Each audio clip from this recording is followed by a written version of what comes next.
Regardless of the era or time, matters of belief are naturally present.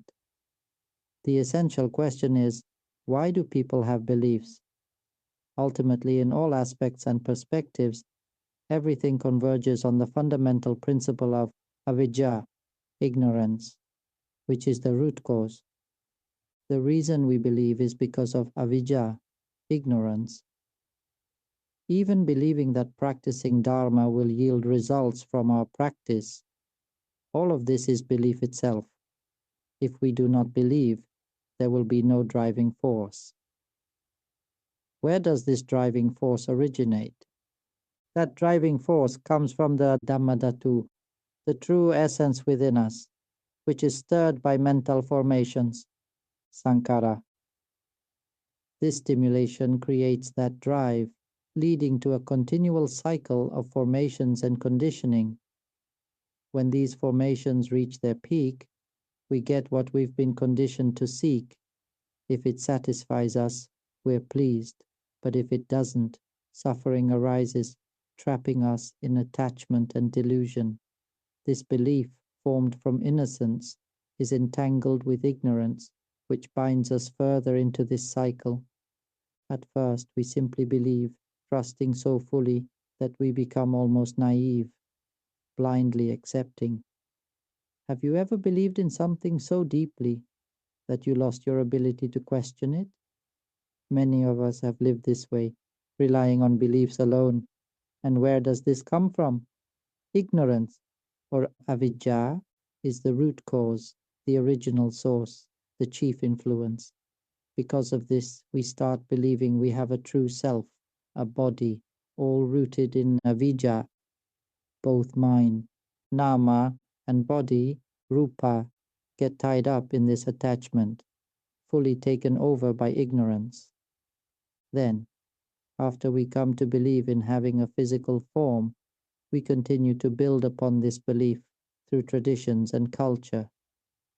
Culture runs even deeper than tradition. Traditions are beliefs passed down over generations, becoming established customs.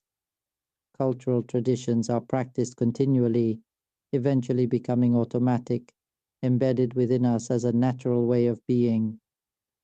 In a collective of lost minds, they gather and create stories that deceive themselves, building layers of delusion among minds, clouded by ignorance, avidya.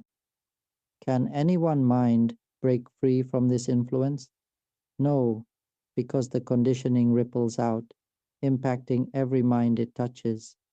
This wave of conditioning spreads energy that surrounds us, and without the strength to resist, we simply follow along. Each mind depends on shared beliefs and continues acting in line with them, as society as a whole believes the same. We often follow the beliefs of the majority without question. If most people think a certain way, we tend to think the same. When society encourages blind faith, we go along with it, becoming part of a collective mindset influenced by those around us. This influence spreads from mind to mind, as each one absorbs and reinforces beliefs through constant interaction with others. When the mind is constantly impacted by certain knowledge or beliefs day after day, it becomes accustomed to them, absorbing them to the point where it lacks the strength to think outside the box. Without the power to question, it becomes weak, yielding to the external conditioning that repeatedly impacts it. This repeated influence surrounds us everywhere we go. Everyone discusses the same things and believes in the same narratives. We believe we are human. We believe we must act in certain ways, follow certain paths, earn merit or sin, be good or bad, all framed within traditions, culture, and the structures of daily life, even extending to religion. These are the frameworks shaping the lives of all beings, shared from birth as a common body of knowledge. This framework of conditioned beliefs molds us, covering over our true nature, much like clouds that release a thick haze, enveloping everything and preventing clarity. When we look beyond this world and universe, we find it all shrouded and obscured. This is the nature of cause and effect. It unfolds according to the laws of nature. Everything is part of this truth. All phenomena are continually expressing the Dharma. It is the essence of reality, the truth of the mind that is conditioned and shaken by the same old stories. In this world of conventionality, we are caught up in the belief of ownership, believing we have an identity, that we must love one another.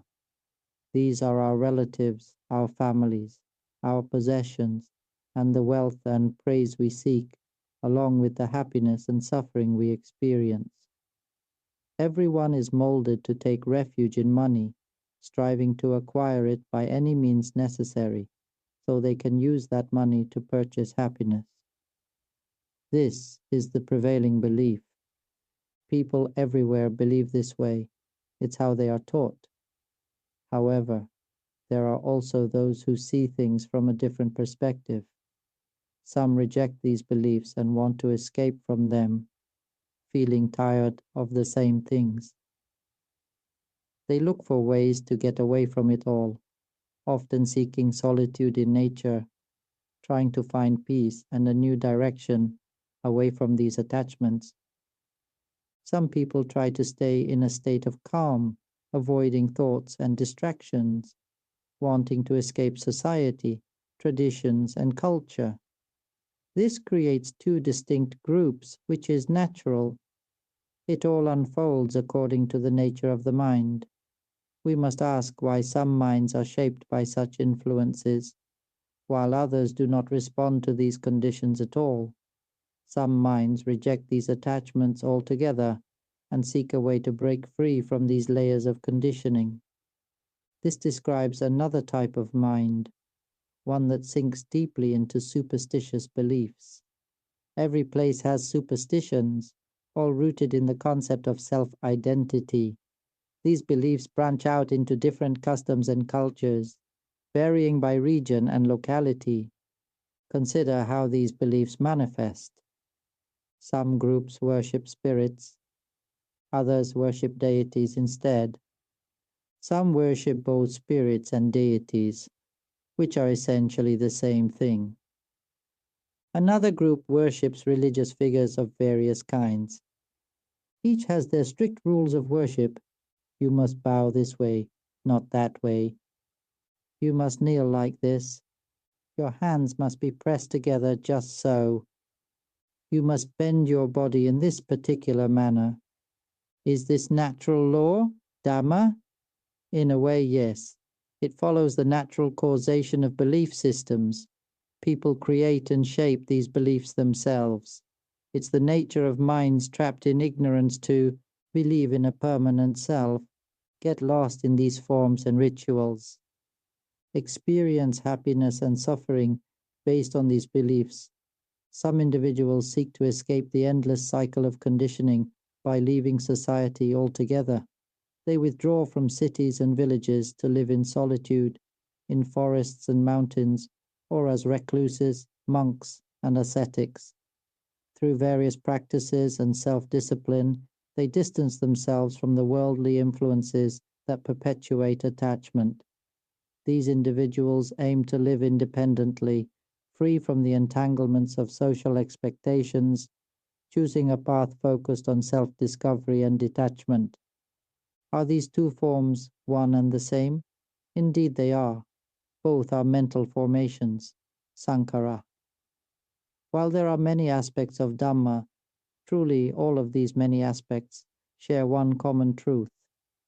Who can see that within everything there exists something identical? Consider all material forms, rupa, the faces and forms of humans and animals that we perceive as different.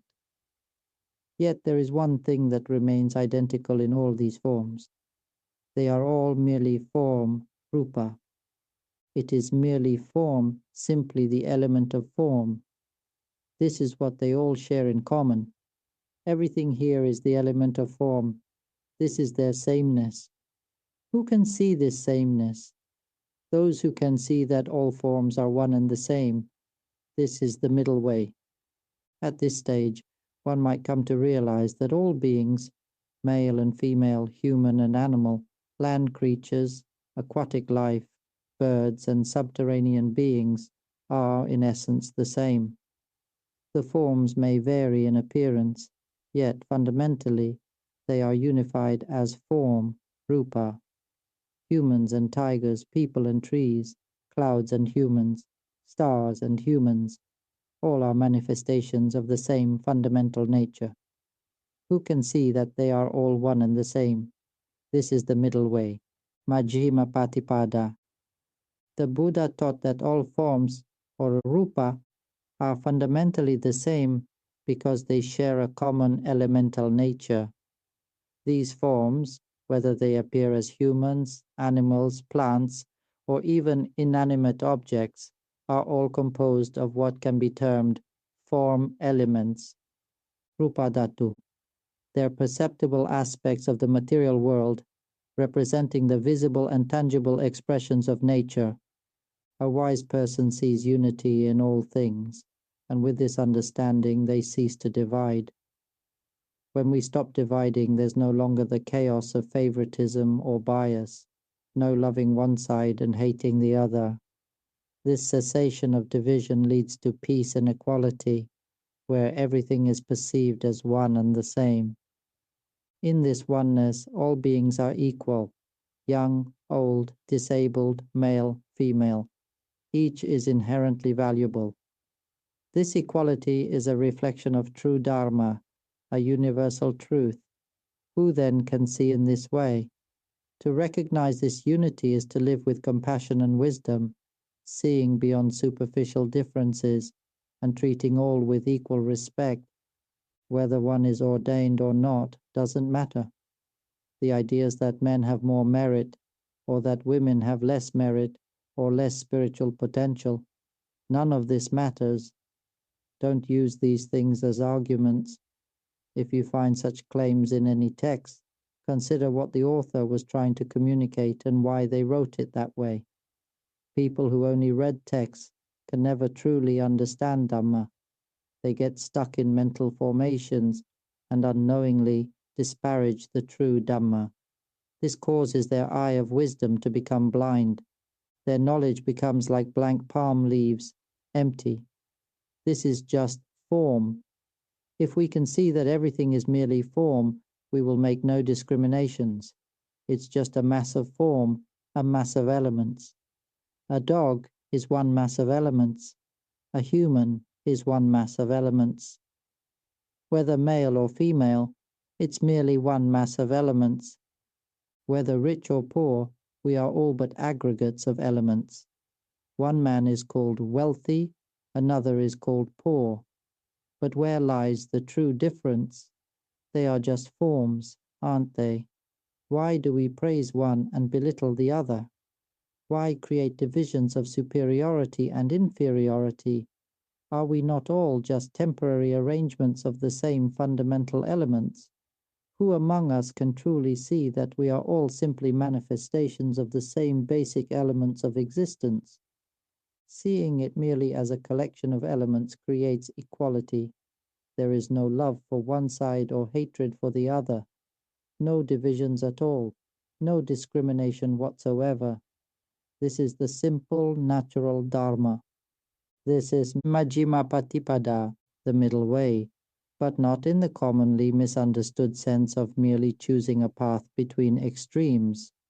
Rather, it's about seeing the underlying unity and sameness of all phenomena. It is not merely a path of moderation. It concerns the realization that all things are one and the same. Are the thumb and little finger the same? Those who see the thumb and little finger as one understand the middle way. Do you see the positive and negative as the same? That is the middle way. How does this explanation feel? Can we let go here? Can we extinguish suffering? Yes, we can. This reduces our attachments. This is the simplicity of Dharma. Why don't people explain it simply? Because those who explain don't truly know, don't truly understand. Why create divisions? This is the nature of form, whatever form it may be, whatever shape it takes, it's all just form, just elemental form. Whether earth, water, wind, or fire, they are one and the same, merely elemental form. There isn't really earth, water, wind, and fire. There aren't really trees. There aren't really animals or humans. There is only elemental form, everywhere. Everything is simply form, elemental form. Whatever you point to is merely form. So what's there to make of it? Why divide it? Why separate into rich and poor, good and bad? Aren't they all just form? When you understand that everything is merely form, that's it. It ends there. No divisions, just equality. And so suffering ends because there are no divisions. Whether it's them or us, we are all the same. We are merely forms. This body is just a form that arises and then disintegrates. We'll discuss the subtler aspects later. This is about form. This is the middle way at its most elementary level. This is such simple Dharma. Has anyone ever heard such elementary Dharma explained this way? You could ordain for 1,000,000 lifetimes, cycle through rebirth 1,000,000 times, and still not understand this simple truth. Why? Because no one points it out this way. The Dharma is incredibly simple. Why does such a simple truth need someone to point it out? Can't people contemplate and understand this for themselves? This is all there is to it. Some have never heard the Dharma explained this way, yet when they do, it's miraculous. Tears flow and enlightenment dawns from just this simple truth. In that moment of realization, everything that was once divided suddenly becomes one. Everything is just form. They weep, their problems dissolve, their suffering clears, and they feel light. This is the most basic Dharma, the very first step, understanding form, elemental form. Now, let's look at mental elements, Namadhatu. Let's look at mental elements alone.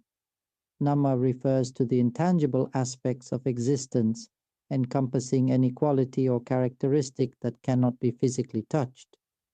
These intangible phenomena include emotions, thoughts, and consciousness itself. For example, consider energy or cell phone signals.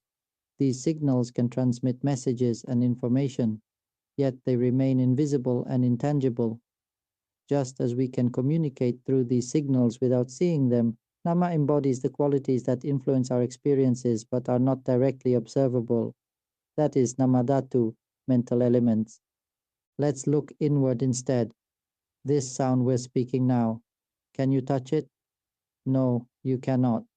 Does it have any real substance? No, it doesn't. When it has no substance and cannot be touched, that should be the end of it. This sound has no self, yet we know it exists. So we give it a value called sound for communication. This sound is Namadhatu. This sound, each of us assigns value and meaning to it, whether we express love, anger, or admiration. No matter how we interpret this sound, whether we label it as animal, good, bad, wholesome, or unwholesome, it remains a singular phenomenon. Who among us can see that these concepts, such as wholesome and unwholesome, are ultimately the same?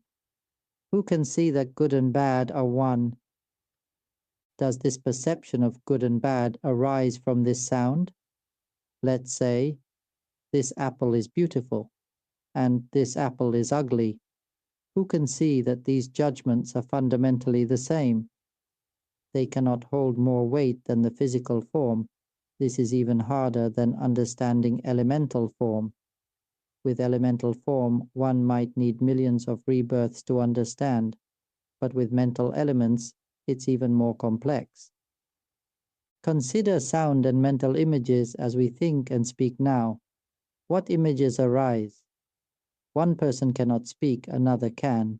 One person thinks and talks constantly, while another can only visualize images. Who can see that all of these are one and the same? Who can perceive their unity? Then there are emotions too. whether it's sound, images, or emotions, emotions of every kind. Who can see that sound, mental images, and emotions are one? Who could possibly see them as the same thing? And what about the knowing itself? The state of knowing, all of these are mental elements. The sounds, the emotions, the images, the state of knowing, all are simply mental elements. Nama is the characteristic of phenomena that have no physical form, yet manifest as conditions. Who can see that all of these are one and the same? As long as one sees these as separate entities, it cannot be considered dharma. Such a viewpoint is not in alignment with the middle way, Majjhima Patipada, which emphasizes the interconnectedness and unity of all phenomena. When one does not yet see that everything is unified, they cannot be called someone who is enlightened in the Dharma. They remain in a state of division, separating things piece by piece. When you separate things piece by piece, it fragments into even more parts.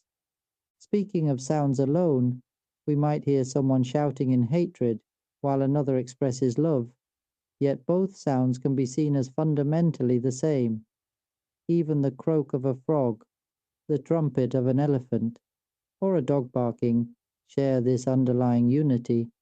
Who among us can truly perceive that these different sounds are ultimately one? Without the guidance of the Buddha, one might struggle to grasp this concept. This realization reflects the essence of the middle way, recognizing that all sounds, despite their varied expressions, are merely sound. Whatever makes the sound, it is simply sound. This is the middle way in the form of sound. Who among us can see that sound is simply a phenomenon that affects our awareness? We refer to this as sound. No matter what kind of sound it is, ultimately it is just sound. What can we derive from sound, whether we label it as a dog barking, a duck quacking, or a lion roaring? Are they not fundamentally the same? If you still perceive them as distinct, then you have not understood the essence of the middle way, Majjhima Patipada. Who can recognize that all these sounds are one? If you see that everything is merely sound, then it is just sound. No matter how it manifests, it is simply sound. This understanding reveals the essence of the middle way. It does not create divisions, and thus it is devoid of intrinsic value.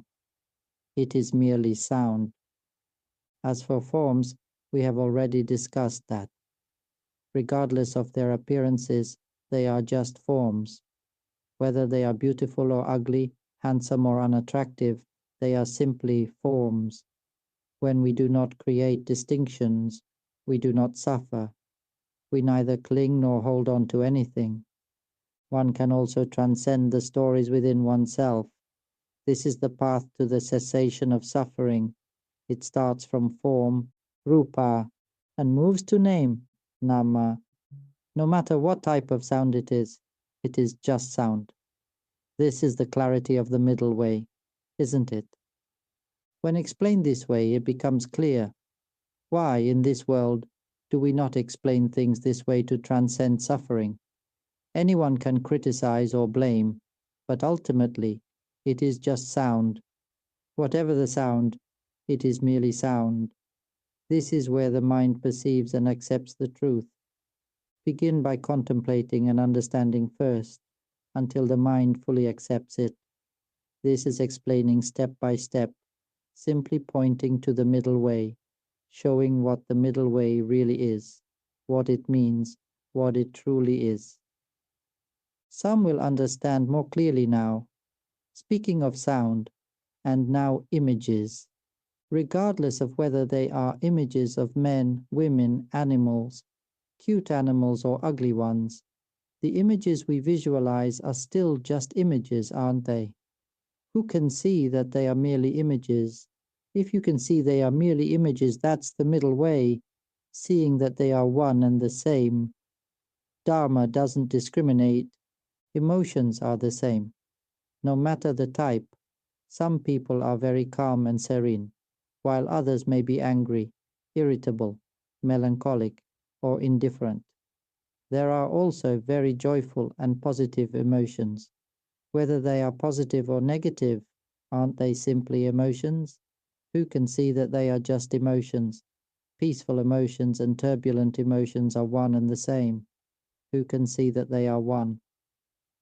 The essence here is about realizing that everything we perceive, whether sound, image, or emotion, can be understood as part of a unified experience. This realization can lead us to a deeper understanding of the nature of reality, free from the divisions that typically arise in our minds. Even some Dharma teachers may not fully grasp this concept because they still teach seeing things as separate entities. Why not explain that they are one and the same? Why separate them into different things? Perhaps it's because they want to train in calmness to avoid turbulence, and so they create separation. Humans then practice the art of being calm, trying to escape from chaos, escape from their duties. Some even quit their jobs to find peace, abandon everything, leave their families to live in tranquility. Why create this separation? True Dharma knows no separation, yet it seems that today's teachings promote division more than ever. When will we reach an understanding of the middle way? How many lifetimes will it take to grasp this? It's not something that is easily understood. Without the Buddha's teachings, no one would know about these truths, and they might remain forever hidden. The nature of the world is characterized by dualities, consistently presenting things in pairs such as happiness and suffering, merit and demerit, good and evil, wholesome and unwholesome. This dualistic perception shapes our experiences, binding us to these concepts and creating attachments that perpetuate the cycle of existence, samsara. When we depend on this, we remain attached and deluded this way through endless time, unable to escape the cycle. Explained this way, whoever understands it completely will be liberated from everything, liberated from suffering, liberated from the world entirely. This is the middle way. Speaking of emotions, right? Whatever kind of emotion, it's just emotion, merely a manifestation of emotion. This is the middle way in 4 aspects.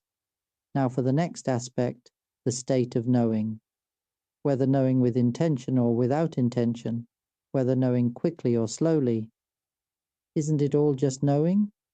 Whether knowing in time or too late? When knowing is too late, isn't it still knowing, as we know that it's too late? When knowing in time, isn't that still knowing? Hasn't the knowing already occurred? Even when too late, the knowing has already happened. Who can see that it's merely the state of knowing? Whatever way it knows, it has already known. If you can see it this way, this is the middle way. There's no separation. Why must we train to know in time? I would like to highlight this. When knowing in time, hasn't it already passed? When knowing too late, hasn't it already passed? Why desire to train to know in time? Why try to fix not knowing in time? Why must we divide into sides? How can this be Dharma? Here the focus is on clarifying the essence of the middle way, Majjhima Patipada, through the lens of the 4 phenomena: sound, image, emotion, and awareness. The idea is to illustrate that these 4 aspects are not distinct entities, but rather different manifestations of a single reality. That is the middle way. But if anyone sees sound and image as different things, emotions as separate, the act of knowing as separate, if anyone still sees the 5 aggregates as separate, that's not the middle way. Let's talk about just these 4 aspects first: sound, image, emotion, and the act of knowing. Who can see that they are one and the same? Speaking in terms of these 4 aspects first, if you all can see that these 4 are one and the same, that is the middle way.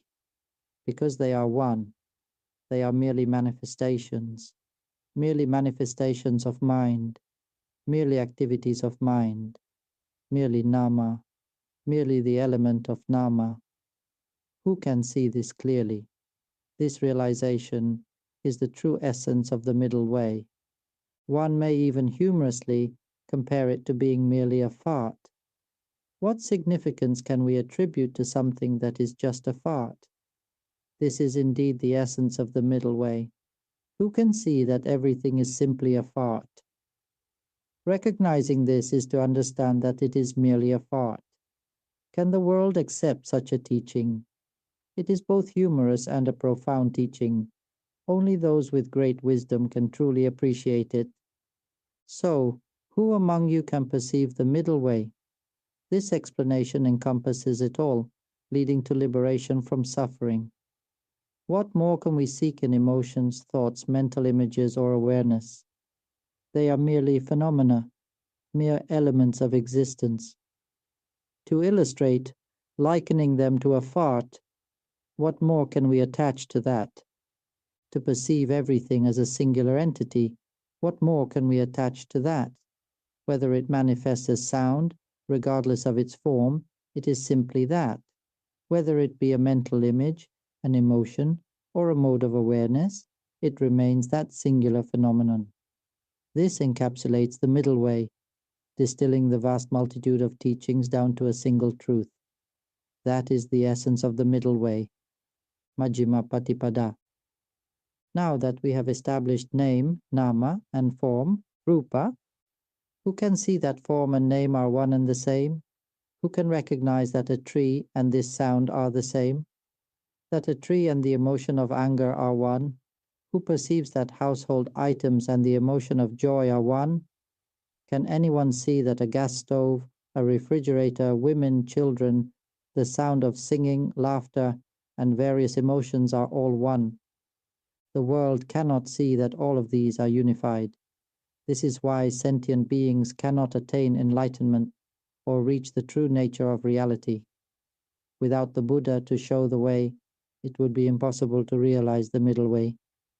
Who can recognize that form and name are one? That the elements of form and the elements of name are the same? This stage is very refined. Is the middle way not intricate? At each step, can we see that the elements of form and name are unified? Regardless of the type of emotion, can a house and the emotion of joy be seen as one? Who can see that a house and the feeling of joy are the same? That the feeling of sadness and a house are also one? Who can see that a house and a child's crying or a child's joy are one and the same? Who can see this? All of this is merely a phenomenon of nature. Who can see that it is merely a phenomenon of nature? Who can see that these things are merely objects of awareness? Who can see that all of this is merely one thing, anything at all? Or who can see that all of this is merely a passing wind? What is there to grasp from a passing wind? It is merely that. In essence, this condenses all teachings into one idea. There is no need to know much, just this. The Dharma is this: to understand that everything is just a fart. End of discussion. Understand that all is simply nature. When you see everything as merely nature, what more can you seek from nature? Nature is just as it is. This is the middle way. In summary, recognizing the five aggregates as simply nature represents a certain way of explanation. However, true realization does not come merely from this kind of description. It arises when the mind perceives directly. This is expressed to help the mind loosen its grasp. When the mind relaxes and sees clearly, it recognizes the truth, and thus it becomes liberated. When we understand this and live with this understanding, everything can be seen as anatta, not self, as having no inherent existence or simply as a form of nature. What exists is simply as it is. Seeing things this way, everything is just that, what it is. When you see a house, it is just a house. When you see a car, it is just a car. They do not hold any intrinsic essence beyond being what they are. The sounds you hear are just sounds. Whether an emotion or a mental image arises, it is simply as it is. Whether you are wealthy or poor, joyful or suffering, it remains what it is. This understanding embodies the essence of the middle way. When the mind recognizes this truth, it can grasp any principle that illustrates its nature. It simply is. You may refer to it as nature, or say, it is just as it is, or say, there is no real self. These are just techniques, depending on the approach you choose. The aim is to guide the mind to relinquish all distinctions, for everything is interconnected, one within all and all within one. Can all the teachings be condensed into just this? Yes, indeed. Everything exists as it is, without clinging or possession. This is the heart of the Anatta Sutta. The vast expanse of teachings, all 84,000 paths of Dharma, ultimately converge on this, the understanding that everything simply exists as it is. Those who grasp this truth truly know the essence of self. When this understanding arises, the mind instantly acknowledges it, reaching an awakening and recognizing the very nature of Dhamma. In that instant, one perceives the Dhamma element, the fundamental nature of all things, devoid of story or attachment. This is the liberation, a release that unfolds with wisdom. And this is true insight, the mind gradually freeing itself with each step of understanding. Thus the wise carry no Dharma principles, nor do they need to memorize texts or retain complex teachings. Knowing one leaf, they know the entire forest. A wise person sees through the essence and doesn't need to know in quantity. Those without wisdom must gather all leaves of the forest, learning to carry everything, competing over who knows more or less. What are more and less? See how these are mental formations. See how all formations are just as they are. What is there to grasp from nature? They form their thoughts thus because they do not know. And how can we help them? By giving them wisdom, by giving them understanding. So how do we help all sentient beings, all souls, attain freedom? We spread this essence of wisdom to them. But how can we share it? If this wisdom does not completely fill our hearts, if this understanding is not perfected in our minds, what can we offer them? If our minds aren't saturated with the completeness of insight, what could we offer to guide others? Without this completeness, we cannot even speak or teach properly. To help all beings transcend suffering and escape the endless cycle, our minds must be rich with the essence of wisdom. Then we can express even the most subtle nuances of the Dharma, articulating it clearly. Sharing this wisdom is not merely about words.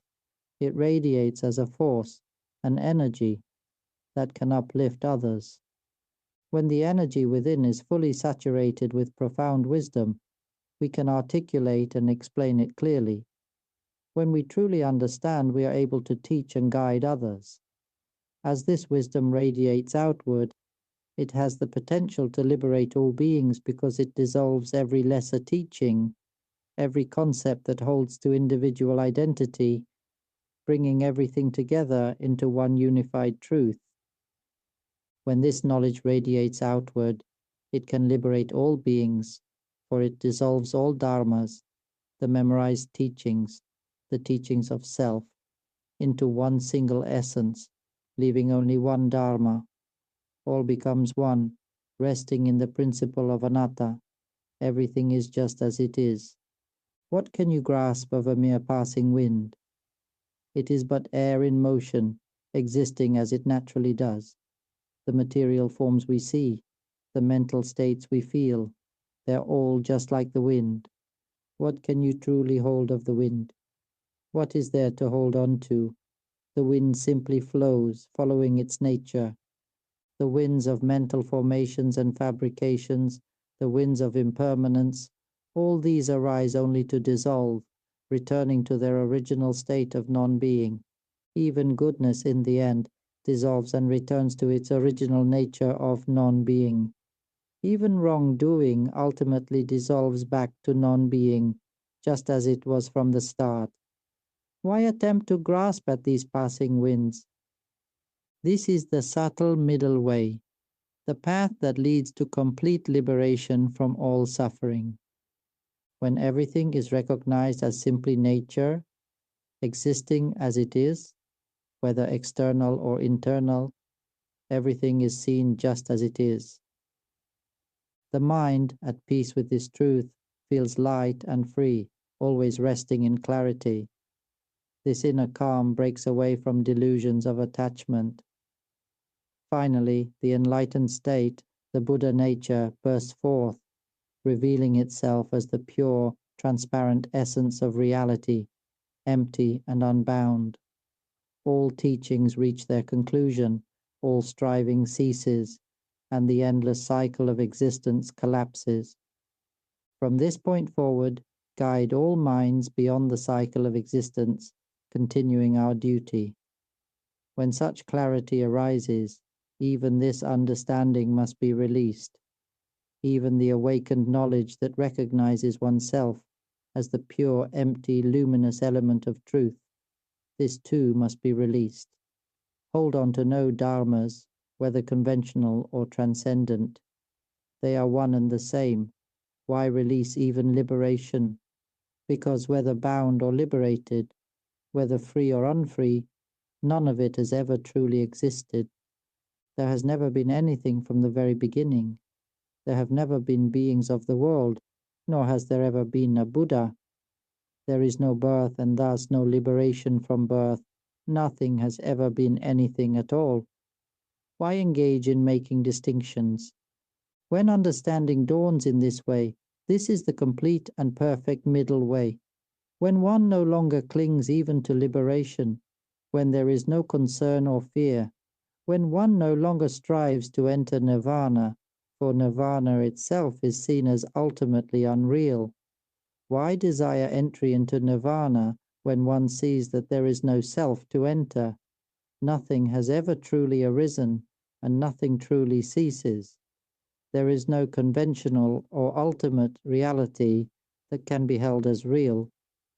Here remains only the true essence, the pure, established reality, dedicated to lifting up all beings without exception. One is now ready to fulfill this role, like a child grown to take on the Father's work, prepared to dismantle the cycle of birth and death entirely. The cycle must end. This Dharma element, this complete and perfect understanding, will be spread to unite all minds as one. All conscious beings, may the truth essence of all Buddhas unite as one in this original understanding. May the truth essence of all Arahant attainments throughout past ages unite as one in this original understanding. May the essence of all awakened minds come together as one Buddha mind. By the cause of this Dharma element having reached the ultimate purity, let it draw all the elements of truth together as one. Let us undertake together the liberation of all beings through this truth. Let this wisdom understanding spread throughout the infinite universes, transcending the three realms of existence, to every dimension, every atom and subatomic particle where consciousness exists. May you all receive this truth. We will guide you to complete liberation. Let us unite our hearts as one in the Buddha mind, together liberating all beings through this original understanding. May you all release thoughts, emotions, mental formations, and even perceptions and memories. These are suffering. They perpetuate the cycle, leading to endless births and deaths. Whatever spells, dark energies, or karmic forces may bind you, wherever they may suppress you, through hatred or through truth binding, may all these dissolve and disappear completely. Awaken to this truth and together become Buddha mind, liberating all beings. Sadhu, sadhu, sadhu. This is the beauty of the Dhamma that fills our hearts completely. Those who would become Buddha mind, those who would embody the essential element, will you undertake this duty? With this complete and perfect understanding of wisdom, this is the middle way.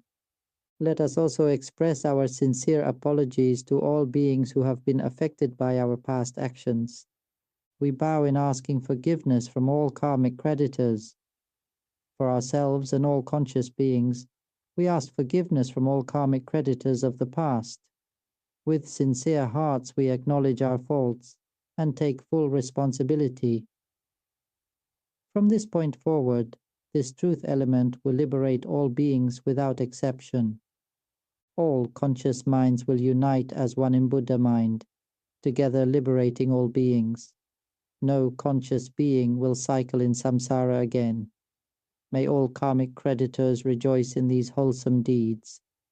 May all wholesome merits be fulfilled for all karmic creditors. May you release yourselves from the forces of hatred and vengeance.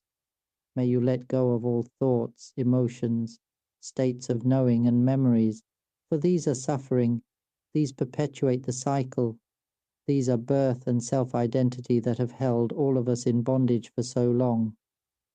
May all of you awaken to this truth and unite as the Buddha mind to liberate all beings together. Sadhu, sadhu, sadhu.